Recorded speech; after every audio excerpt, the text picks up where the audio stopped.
Even the warm glow of the Christmas lights can't disguise the abnormality of this year's festivities.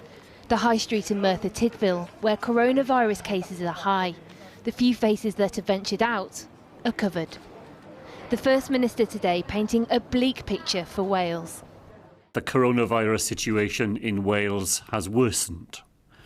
Today, the position has deteriorated even further and is now very serious indeed.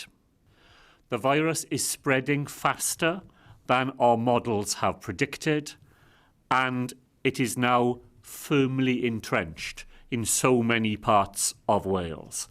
Wales only came out of a 17-day five-rate lockdown a month ago. The First Minister today admitted it's a race against time to prevent another tightening of restrictions. Well, it's what they've got to do, isn't it? You know, I mean, a lot of people are not doing what they're supposed to be doing. I mean, no, I've been wearing this since March. And I've got a filter in it, but I'm careful. I'm putting stuff on my hands all the time. I'm diabetic, so I've got to be careful, you know. Well, as long as it gets the numbers down, that's what we want to see, some positive results. Yeah, we want things as back to normal as possible. Yeah. That's what we want. Whatever they seem to be trying is not working, is it?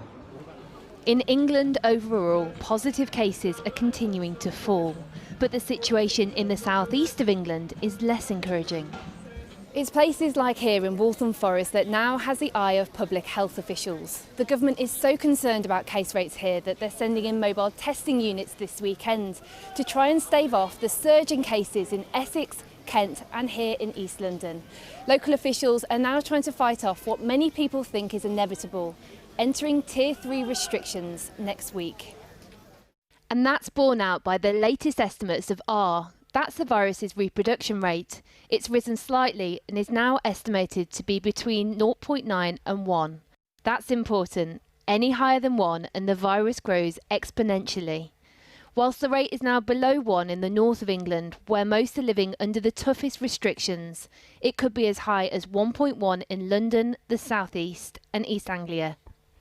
Well, we continue to keep the COVID rates under review as part of the process for tiering. So we always said periodically, and the next moment will be on the 17th of December, we will decide whether each part of the country is in the right tier.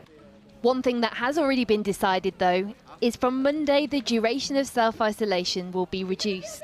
Following consideration, though, of the latest scientific evidence, the UK's 4 chief medical officers have advised that the self-isolation period can now be reduced to 10 days.